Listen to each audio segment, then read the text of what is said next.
मंजिल ने हौसलों से कहा तेरे बस की बात नहीं। हौसलों ने मंजिल की आंखों में आंखें डाल के बोला चल झूठी तेरी इतनी औकात नहीं। मेरे प्यारे बच्चों, युद्ध भूमि में युद्ध हो उससे पहले मन भूमि में खेला जाता है। तो ये वक्त है आप सभी का 2024 की जितनी वैकेंसी हैं उनके आने से पहले मन भूमि में खेलने का। चलिए दोस्तों, आज हम संविधान के कुछ टॉप चुनिंदा क्वेश्चनों को लेकर के आए हैं। इनके बारे में हम डिस्कस करेंगे जो कि आपकी एग्जामों की दृष्टि से बहुत ही महत्वपूर्ण है। ये क्वेश्चन या तो पहले आ चुके हैं PYQ के रूप में या फिर इनके आने की चांस हैं वो ज़्यादा हैं। चलिए दोस्तों, आज की हम क्लास स्टार्ट करते हैं। ज़बरदस्त, जिंदाबाद और शानदार क्लास रहने वाली है। चलिए दोस्तों, पहला क्वेश्चन देख लेते हैं। संघीय प्रकार के शासन का एक गंभीर दोष है। जो संघीय प्रकार की जो शासन व्यवस्था होती है उसका एक गंभीर दोष है, तो वो दोष कौन सा है? तो वो हो जाएगा पृथकता का खतरा। किसका? पृथकता का खतरा। मतलब राज्य और सेंट्रल के स्तर पर क्या की गई है? शासन व्यवस्था प्रणाली का उपयोग के शासन व्यवस्था प्रणाली का प्रयोग किया गया है। तो उसमें क्या है? पृथकता का खतरा रहता है कि कोई राज्य इस कंट्री से, हमारे देश से अलग हट करके कोई दूसरा अपने आप को अलग साबित ना कर दे, अलग देश घोषित ना कर दे कोई राज्य अपने आप को स्पेशल रूप से। इस चीज़ का क्या रहता है? खतरा रहता है। नेक्स्ट क्वेश्चन हो जाएगा लोकतांत्रिक केंद्रीकरण। तो लोकतांत्रिक केंद्रीकरण है वो किसकी महत्वपूर्ण विशेषता है? तो लोकतांत्रिक केंद्रीकरण है वो किसकी महत्वपूर्ण विशेषता है? तो वो हो जाएगी समाजवादी राज्य की। किसकी? समाजवादी राज्य है उसकी क्या है? महत्वपूर्ण विशेषता है लोकतांत्रिक केंद्रीकरण। नेक्स्ट क्वेश्चन हो जाएगा जो भारत में एकल नागरिकता की अवधारणा अपनाई गई थी। तो भारत के अंतर्गत जो एकल नागरिकता की जो अवधारणा है वो अपनाई गई थी, तो वो अपनाई गई थी किस देश से? तो वो देश हो जाएगा इंग्लैंड। तो इंग्लैंड देश से भारतीय संविधान के अंतर्गत एकल नागरिकता की अपना अवधारणा है वो अपनाई गई थी। नेक्स्ट क्वेश्चन हो जाएगा जो भारतीय संविधान का कौन सा भाग है वो नागरिकता के प्रावधानों से संबंधित है? तो भारतीय संविधान का जो भाग है कौन सा, जो नागरिकता के प्रावधानों से संबंधित है, तो वो हो जाएगा सेकंड भाग। कौन सा हो जाएगा? दूसरा नंबर का भाग है वो नागरिकता के प्रावधानों से संबंधित है। भारतीय संघवाद निकट है। तो भारतीय संघवाद निकट है यह किस देश से लिया गया है? तो ये लिया गया है किस देश से? तो वो लिया गया है कनाडा के अंतर्गत से। किससे लिया गया है? कनाडा से लिया गया है भारतीय संघवाद निकट। नेक्स्ट क्वेश्चन हो जाएगा भारतीय संविधान ने सुदृढ़ केंद्रों के साथ में संघीय प्रणाली कहाँ से ली गई है? तो भारतीय संविधान के अंतर्गत जो सुदृढ़ केंद्रीय के साथ में जो प्रणाली है, तो संघीय शासन प्रणाली है वो कहाँ से ली गई है? तो वो ली गई है कनाडा से। तो संघीय शासन प्रणाली कहाँ से ली गई? कनाडा से ली गई है। संघवाद भी कहाँ से लिया गया है? कनाडा से लिया गया है। एकल नागरिकता की अवधारणा है वो इंग्लैंड से ली गई है। नेक्स्ट क्वेश्चन हो जाएगा जो भारतीय संविधान ने भारतीय महासंघ की योजना किसके संविधान से ली गई है? तो भारतीय महासंघ की योजना है तो वो भारत के द्वारा किस देश के संविधान से अपनाई गई है? तो वो अपनाई गई है कनाडा से। कहाँ से? कनाडा देश से। नेक्स्ट हो जाएगा तो विधि का जो शासन की संकल्पना कहाँ से संवैधानिक प्रणाली का एक विशिष्टता है? तो वह जो विधि का शासन होगा इसकी जो संकल्पना है तो यह किस देश के संवैधानिक प्रणाली से ली गई है? तो वो ली गई है कहाँ से? ब्रिटेन देश के। तो ब्रिटेन देश के जो संविधान है वहाँ से क्या ली गई है? विधि के शासन की जो संकल्पना वो ली गई है। नेक्स्ट क्वेश्चन हो जाएगा भारत के संविधान का निर्माता किसे कहा जाता है? तो भारत के संविधान के जो निर्माता हैं वो कहा जाता है किसे? तो वो कहा जाता है डॉक्टर BR अम्बेडकर को कहा जाता है। डॉक्टर BR अम्बेडकर ने क्या किया है? भारतीय संविधान को लिखा था।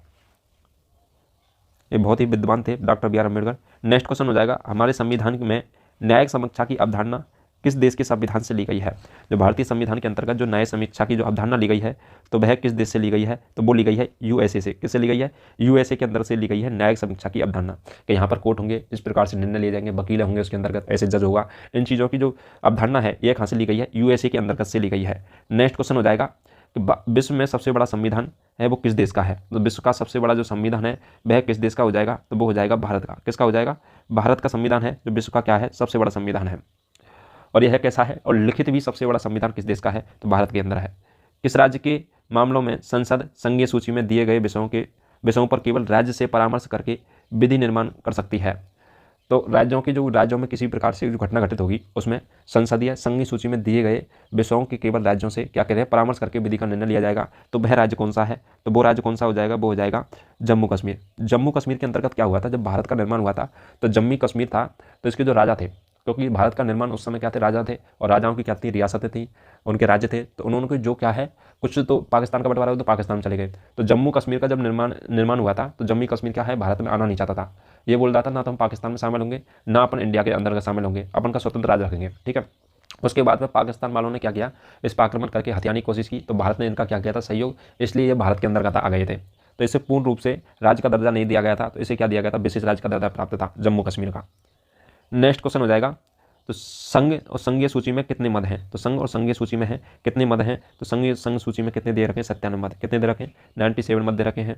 भारतीय संविधान के अनुच्छेद 370 किस राज्य पर लागू होता है, तो अनुच्छेद 370 है, धारा 370 है, तो वो लागू होता है जम्मू एंड कश्मीर पर। क्या होता है, जम्मू और कश्मीर पर लागू होता है अनुच्छेद 70, और इसको क्या है अभी थोड़े दिन पहले ही हटा दिया गया है 370 को। नेक्स्ट क्वेश्चन हो जाएगा, कोई व्यक्ति भारतीय नागरिक नहीं होगा यदि वह, कोई व्यक्ति भारतीय नागरिक नहीं होगा यदि वह क्या है, स्वेच्छा से दूसरे देश की नागरिकता ग्रहण कर चुका है।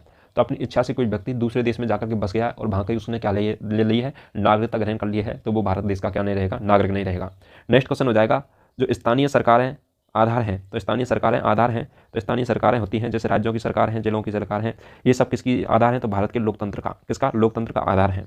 नेक्स्ट क्वेश्चन हो जाएगा, भारतीय संविधान में मूलतः अधिकार किस संविधान से लिए गए हैं, तो भारतीय संविधान के अंतर्गत जो मूल अधिकार दिए गए हैं हमें, तो मूल अधिकार हैं वो किस संविधान से लिए गए हैं, तो वो लिए गए हैं किसके से, अमेरिका के संविधान से मूल अधिकार लिए गए हैं। नेक्स्ट क्वेश्चन हो जाएगा कि प्रारंभ में कितने मौलिक अधिकार दिए गए थे, तो प्रारंभ के अंतर्गत जब शुरू में जब संविधान बना था तब नागरिकों को कितने मौलिक अधिकार दिए गए थे, तो वो दिए गए थे कितने, 7 मौलिक अधिकार दिए गए थे।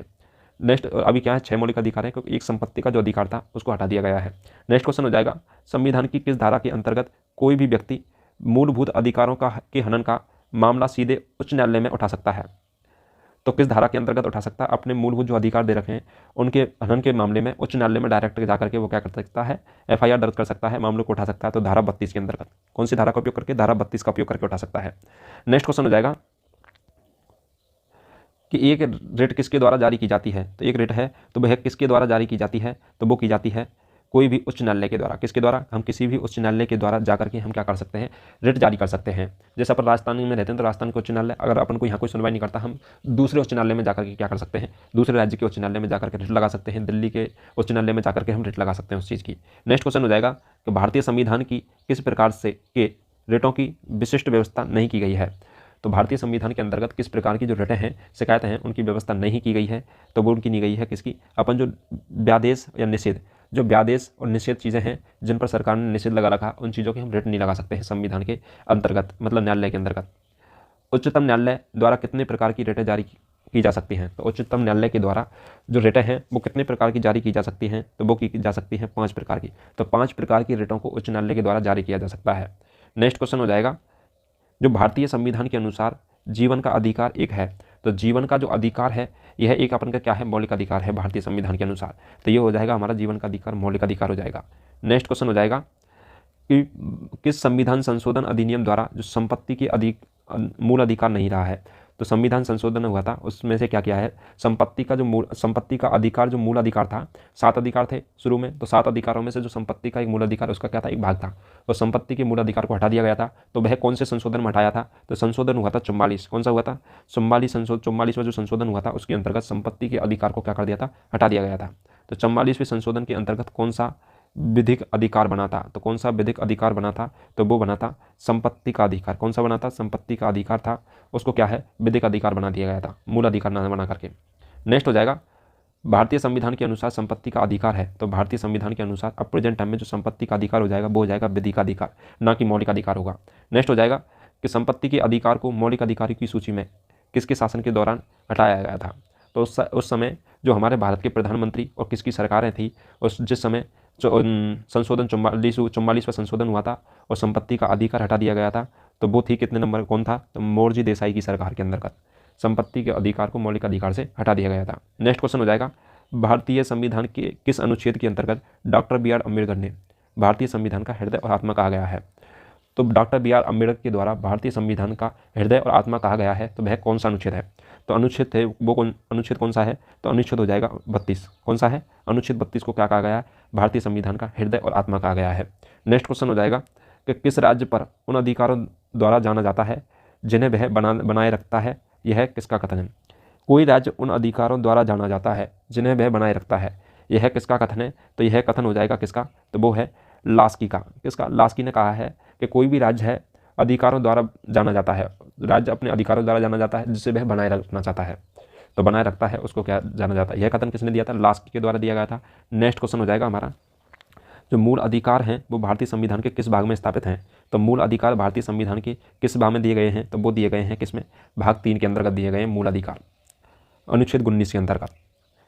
चलिए दोस्तों, आज के लिए इतना ही। हमने टॉप 30 क्वेश्चन 30 क्वेश्चनों के बारे में हम डिस्कस किया है जो संविधान से रिलेटेड थे। ये क्वेश्चन है जो आपकी एग्जामों की दृष्टि से बहुत ही महत्वपूर्ण है।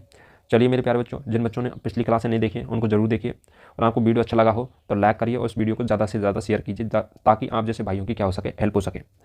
चलिए दोस्तों, अब मिलते हैं नेक्स्ट क्लास में नेक्स्ट टॉप क्वेश्चनों के साथ में। तब तक के लिए थैंक यू सो मच।